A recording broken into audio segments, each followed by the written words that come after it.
అందరికీ నమస్తే అండి. ముందుగానే మీ అందరికీ కొత్త అమావాస్య అలాగే విశ్వావసు నామ సంవత్సర తెలుగు నూతన సంవత్సర ఉగాది శుభాకాంక్షలు.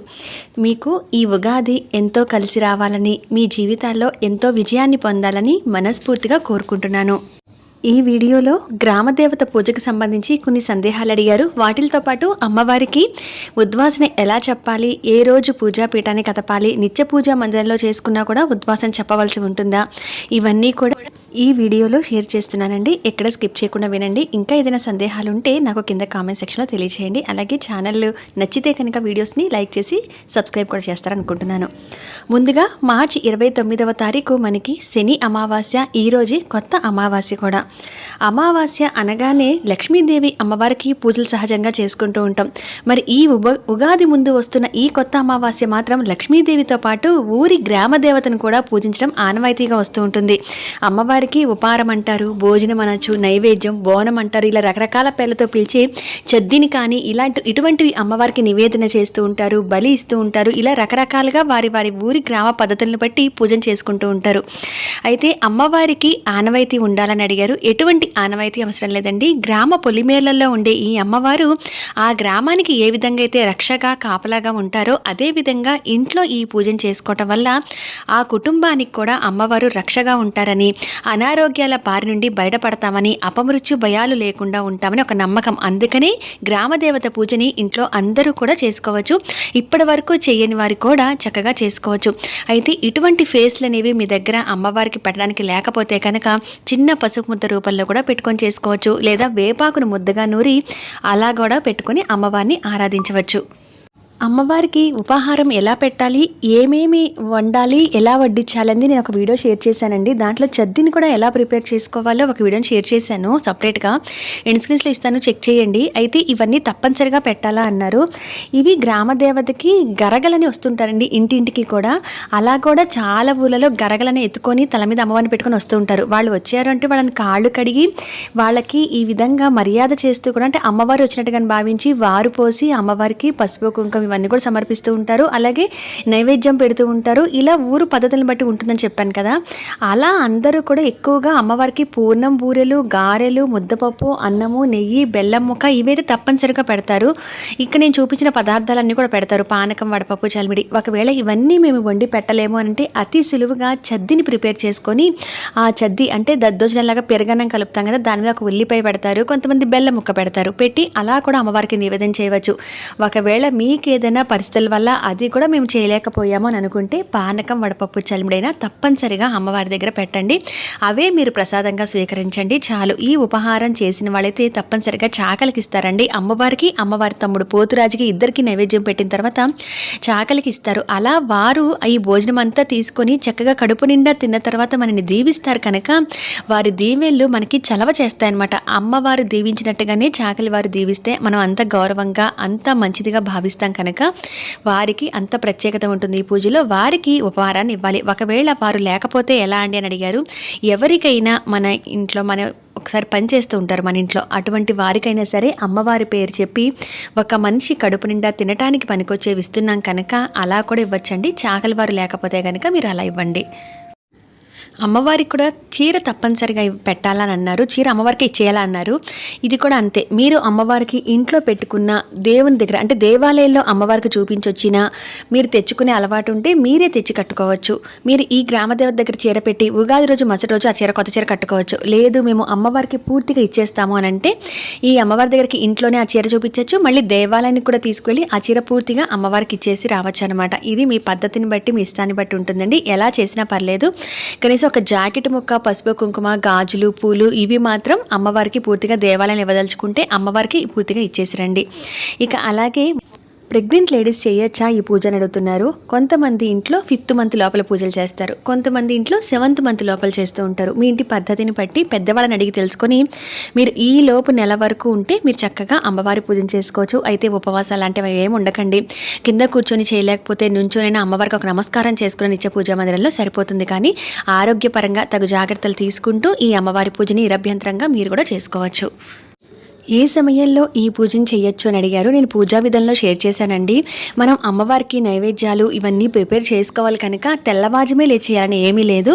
మీరు మిట్ట మధ్యాహ్నం వరకు కాకుండా 11 లోపలైనా అమ్మవారికి అన్ని రకాల పదార్థాలు వండదలుచుకుంటే అవన్నీ వండి లేదా చద్దిని ప్రిపేర్ చేసుకొని పూజ దగ్గర అంతా అలంకరణ చేసుకొని చక్కగా అమ్మవారి పూజను చేసుకోవచ్చు. ఇంకా బాగా కుదిరిన వాళ్ళైతే ఇంకా ముందుగా చేసుకోండి. ఒకవేళ ఇవన్నీ వండుకోవాలి కదా, ఇంట్లో మేము ఒక్కళ్ళమే ఉన్నాము, అన్ని పనులు చేసుకోవాలనుకున్నప్పుడు మీరు సింపుల్గా పూజ చేసుకుంటూ మీకు తోచింది నైవేద్యం పెట్టి అమ్మవారికి మనస్ఫూర్తిగా నమస్కారం చేసుకోండి. పిల్లలకి ముందు ఒంట్లో బాగుండాలి, వాళ్ళు బాగా వృద్ధిలోకి రావాలని కోరుకొని అపమృత్యు భయాలు లేకుండా, అనారోగ్యాలు అనేవి ఇంట్లో లేకుండా కుటుంబం అంతా క్షేమంగా ఉండాలనే సంకల్పమే ఎక్కువ కొత్త అమావాస్య గ్రామదేవతకి చెప్పుకొని పూజ అనేది చేసుకోండి.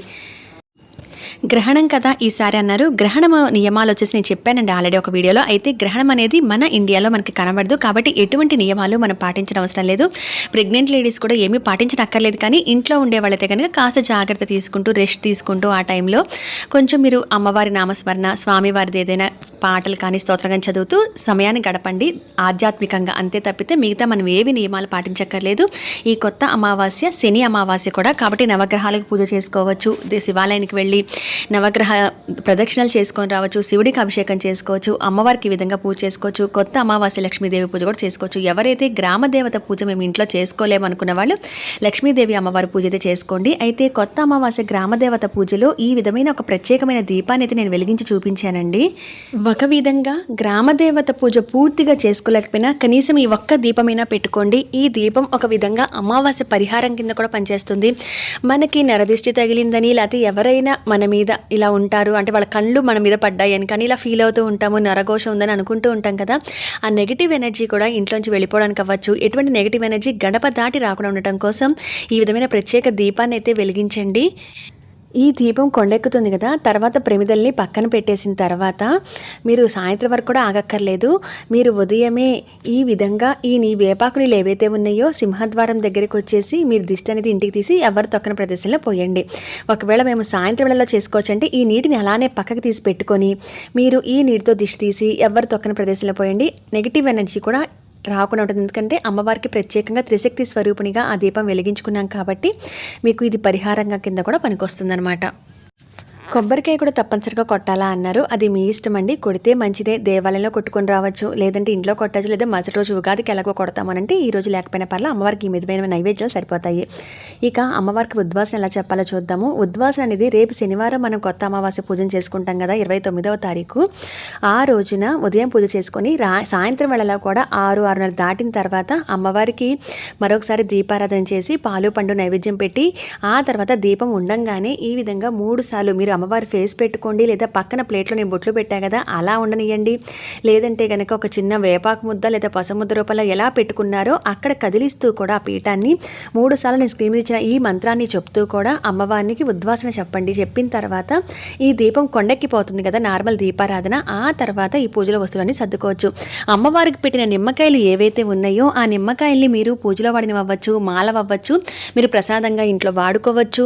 డబ్బులు నిల్వ ఉండే ప్రదేశాల్లో కానీ మీ షాప్స్లో కానీ అటువంటి చోట్ల పెట్టుకోవచ్చు. ఒక 3 నిమ్మకాయలు గుచ్చి సింహద్వారానికి తగిలించవచ్చు. మీ ఇంట్లో మగవారు కానీ మీకు కానీ బైక్స్ ఉన్నా, పిల్లలకి సైకిల్ ఉన్నా ఒక 3 నిమ్మకాయలు వాటికి కట్టచ్చు. ఇలా ఆ నిమ్మకాయలు చేసుకోవాల్సి ఉంటుంది.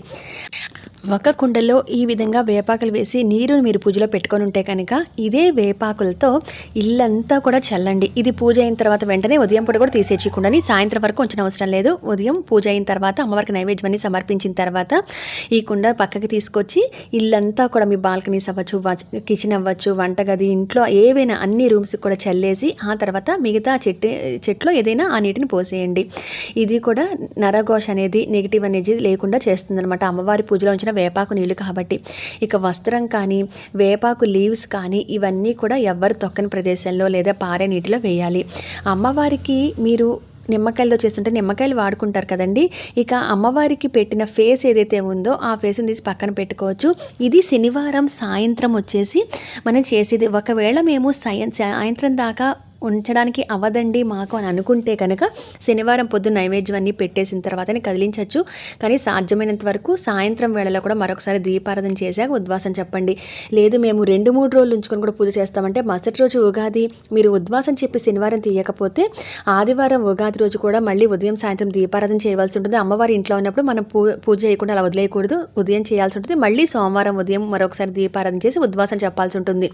ఇలా 3 రోజులు ఉంచడానికి అవదండి అని అనుకుంటే కనుక అప్పుడు మీరు శనివారం సాయంత్రం కానీ 6-6:30 దాటిన తర్వాత కానీ లేదంటే కనుక మధ్యాహ్నం కానీ ఉద్వాసం చెప్పవచ్చు. సాయంత్రమే చెప్పండి. ఒకవేళ మేము సాయంత్రం దాకా ఉంచడానికి అవదండి అని అనుకున్న వాళ్ళు మధ్యాహ్నం పూట నైవేద్యాలు అన్నీ పెట్టాకనే కదిలించుకోవచ్చు.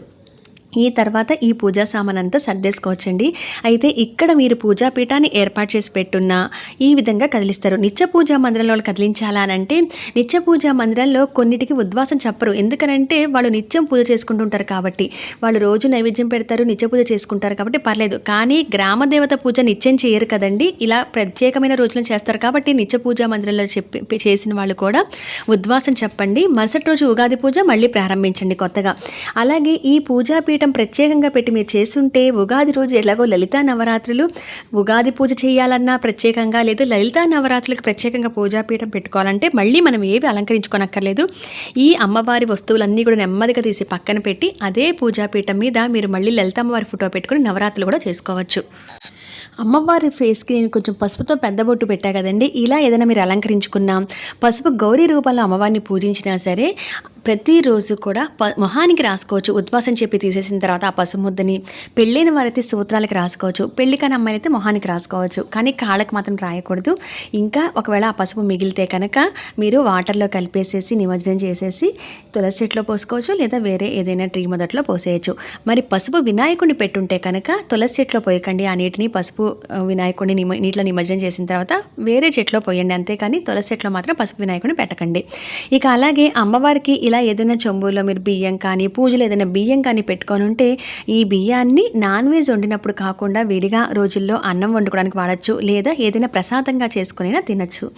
మిగతా ఇక పూజలో పెట్టినవి ఏవైనా కూడా తప్పనిసరిగా ఇంట్లో అందరూ ప్రసాదంగా స్వీకరించండి. ఆ రోజున ఉపవాసం కూడా ఏమీ ఉండనవసరం లేదండి. చక్కగా అమ్మవారికి ఏవైతే నిండుగా నివేదన చేశారో అవన్నీ మీరందరూ కూడా ప్రసాదంగా తీసుకుంటేనే చాలా మంచిది. ఇదండి గ్రామదేవత పూజాపీఠం కదిలించే పద్ధతి. పూజలో వాడిన వస్తువులు ఆ విధంగా చేసుకోవాలి. ఏ ఉన్నా కూడా అవన్నీ ఎవరు తొక్కని ప్రదేశంలో వేయండి. మరి ఈ శని అమావాస్య కూడా కదండి, జాతకాల్లో ఏదైనా దోషాలు ఉన్నాయన్నా అటువంటి వాటి నుంచి బయటపడటం కోసం శనీశ్వరుడు కూడా పూజ చేయించుకోండి. రేపు ముఖ్యంగా ఏదైనా అమావాస్య పరిహారాలు చేసుకోవాలనుకుంటే నేను దాని గురించి ఒక వీడియో అయితే సపరేట్గా పెట్టానండి. ఇలా గుమ్మడికాయలు కానీ కొబ్బరికాయలు కానీ ఇలాంటివి ఏదైనా ఇంటికి కట్టుకోవాలనుకుంటే ఈ అమావాస్య పూజ చేసినప్పుడు మొదటి నుంచి అలంకరించి అమ్మవారి పూజలో పెట్టి కట్టుకోండి. ఇక తిరుగుండదనమాట, చాలా మంచి జరుగుతుంది ఇంట్లో. నేను ఆ పరిహారాలు ఖర్చు లేకుండా మనం ఇంట్లో ఉండేవాడితో ఏ విధంగా చేసుకోవచ్చో నేను ఒక వీడియో అయితే షేర్ చేశాను. నచ్చితే ఆ పరిహారాలు రేపంతా కూడా మీరు చేసుకోవచ్చు. నేను శని అమావాస్య అంటున్నాను కాబట్టి రేపు మనకి చాలా విశేషమైనదే. శివుడికి అభిషేకం చేయించుకోండి. ఏదైనా ఇంట్లో శివలింగం మీరు పెట్టుకొని ఉంటే కనుక మీరు తప్పనిసరిగా రేపు అభిషేకాలు చేసుకోండి. వాటి నుంచి ఆ దోష ప్రభావం అనేది చాలా వరకు తగ్గడానికైతే మనకి ఈ చిన్న చిన్న పరిష్కారాలు కూడా సహాయపడతాయి. ఈ విధంగా శని అమావాస్యని గ్రహణం కూడా మనకి లేదు కాబట్టి ఈ కొత్త అమావాస్య రోజు ఈ విధంగా చేసుకొని మరుసటి రోజు తెలుగు నూతన సంవత్సరానికి సిద్ధం కండి. ఉగాది కాబట్టి ఈ కొత్త సంవత్సరం అంతా మనకి జీవితంలో ఎంతో మంచి జరగాలి. స్వామివారిని అమ్మవారిని పూజించుకోండి. మీ శక్తి కొలది భక్తి శ్రద్ధలతో మీ దగ్గర ఉన్న వాటితోనే మనశ్శాంతిగా పూజ అయితే చేసుకొని ఈ కొత్త నూతన సంవత్సరాన్ని ప్రారంభించండి. అలాగే అమావాస్య లక్ష్మీదేవి పూజ కూడా చేసుకోవచ్చండి. అవన్నీ నేను వీడియోస్ పెట్టున్నాను, ఒక్కసారి నా ఛానల్ అయితే చెక్ చేయండి. ఇదండి ఇవాళ ఈ ఇన్ఫర్మేటివ్ వీడియో. మరి మరొక మంచి వీడియోలో మిమ్మల్ని అందరినీ కూడా కలుస్తాను. మళ్ళీ అంతవరకు సెలవు, నమస్కారం. మరొకసారి మీ అందరికీ కూడా తెలుగు నూతన సంవత్సర విశ్వావసునామ సంవత్సర ఉగాది శుభాకాంక్షలు.